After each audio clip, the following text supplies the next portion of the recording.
কেমন আছেন সবাই? আশা করছি যে যেখানে বসে এই ভিডিওটি দেখছেন আপনারা সবাই আল্লাহর রহমতে অনেক ভালো আছেন। সকাল সকাল সবাই মিলে আমরা বের হয়েছি বিয়েবাড়ির উদ্দেশ্যে। আজকে ফুপু শাশুড়ির বিয়েতে যাচ্ছি। তো এখানে হচ্ছে ঈশানের দাদি, আমি, ঈশানের ফুপু আর ঈশান ইশরা, আর ওদিকে বসেছে ওদের বাবা। লোকেশনটা যেহেতু আমাদের বাসা থেকে খুব বেশি দূরে না, তাই হচ্ছে আমরা অটো নিয়েছি। আমাদের বাসা তো শহরের দিকে, আর যে প্রোগ্রামটাতে গিয়েছিলাম এটা হচ্ছে গ্রাম সাইডে।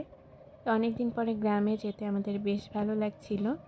ঈশান ইশরা তো রাস্তায় যেতে যেতে অনেক কিছুই চিনে না, সব কিছু আমাদের কাছে জিজ্ঞেস করছিল। তো আমাদের বাসা থেকে খুব বেশি দূরে না, বলতে গেলে 20-25 মিনিটের মতো সময় লেগেছিল। অনেক দিন পরে গ্রামে যাচ্ছি, তাই অন্যরকম একটা ভালো লাগা কাজ করছিল। বাইরে যা দেখছিলাম তাই ভালো লাগছিল, বিশেষ করে বাইরে এই যে ধানের ক্ষেত, তারপরে বিভিন্ন ফসলের ক্ষেত, এগুলো দেখতে খুব ভালো লাগছিল। আসলে অনেক বছর বাড়ির বাইরে থাকার কারণে এরকম গ্রাম্য পরিবেশের সঙ্গে আমরা একটু কমই পরিচিত, তবে এখন তো বাড়িতে চলে এসেছি, এখন আসা যাবে। অটো যখন খোলা মাঠের ভেতর দিয়ে এগাচ্ছিল তখন খুব ভালো লাগছিল। এখন শীতের সিজন, সম্ভবত বিকালের দিকে আসতে পারলে এদিকটাতে অতিথি পাখি দেখা যেত। শুনেছি আমাদের এলাকাতে শীতের দিকে বিলের দিকে আসতে পারলে অনেক অতিথি পাখি দেখা যায়, যদিও আমার কখনো দেখার সুযোগ হয়নি। তো এই যে বিভিন্ন জিনিস ঈশান ইশরা যেগুলোর নাম জানে না সেগুলোর নাম জিজ্ঞেস করছিল, কোনোটা আমি বলে দিচ্ছিলাম, কোনোটা ওদের দাদি ফুপু বলে দিচ্ছিল, আর ওদের বাবা তো ছিলই। আর এদিকে হচ্ছে আমরা বিয়েবাড়িতে পৌঁছে গেছি, একদম অল্প সময়ের একটা জার্নি ছিল। বিয়েবাড়িতে এসে দেখি এখানে গেট ধরার জন্য সবাই রেডি হয়ে আছে, তো আমরাও গেটের কাছাকাছি চলে এসেছিলাম, আর এখানে এসে সবার একটু ভিডিও শ্যুট করে নিচ্ছিলাম।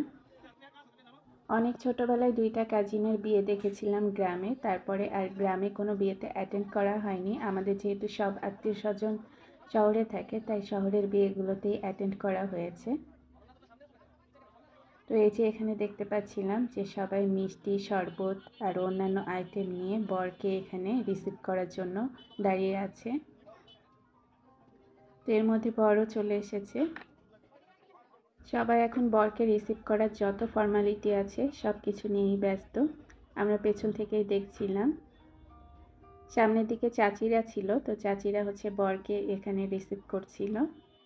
ঈশানের দাদিও ছিল, উনিও সামনের দিকে চলে গেছে।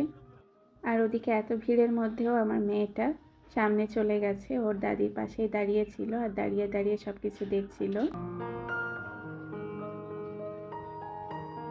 খুব ছিমছাম আর পরিচ্ছন্ন একটা বিয়ের অনুষ্ঠান ছিল, দেখে ভালোই লেগেছে। আমি ভেবেছিলাম গ্রামের বিয়েতে সম্ভবত অনেক লোকজন হবে, তবে সেরকম হয়নি। মোটামুটি ফ্যামিলি মেম্বার যারা আর সাথে সম্ভবত যারা প্রতিবেশী ছিল তাদের মধ্যেই কিছু লোক এসেছিল।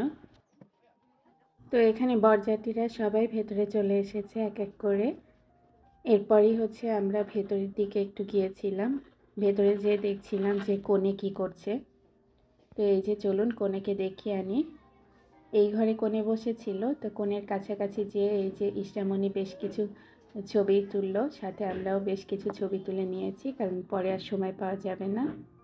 বিয়ের এই কনেকে যখন আমি দেখেছিলাম তখন ও তো অনেক ছোট ছিল।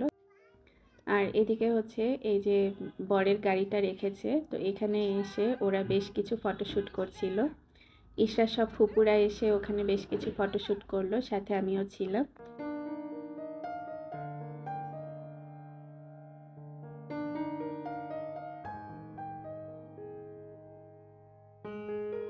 আমাদের সাথে যেহেতু বাচ্চারা আছে সেজন্য সবাই আমাদেরকে জোর করে একদম প্রথম দিকেই হচ্ছে খাবারের জন্য বসিয়ে দিয়েছে।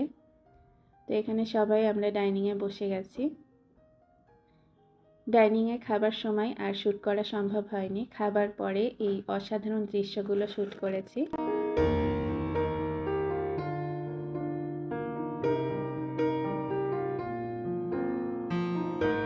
বিয়েবাড়ির আশেপাশের এরিয়াটা এত সুন্দর ছিল। এটা ঈশান ইশরার বাবার দাদা বাড়ি, আর এখানে এর আগেও একবার এসেছিলাম। জায়গাটা অনেক সুন্দর আর চারিদিকে মাঠ, আবার কিছু পুকুর এবং মাছের ঘের এই জাতীয় জিনিস আছে দেখতে পারলাম। আর সরিষা ফুল ফুটেছিল। এই দিকটাতে ঈশানীশাকে নিয়ে ওদের ফুপু আর আমি বেড়াতে এসেছিলাম। চারিদিকে সরিষা ক্ষেত, দূরে ধানের ক্ষেতও দেখা যাচ্ছিল।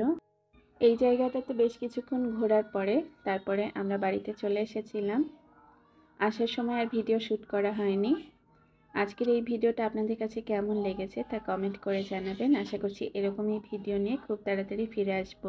আল্লাহ হাফেজ সবাইকে।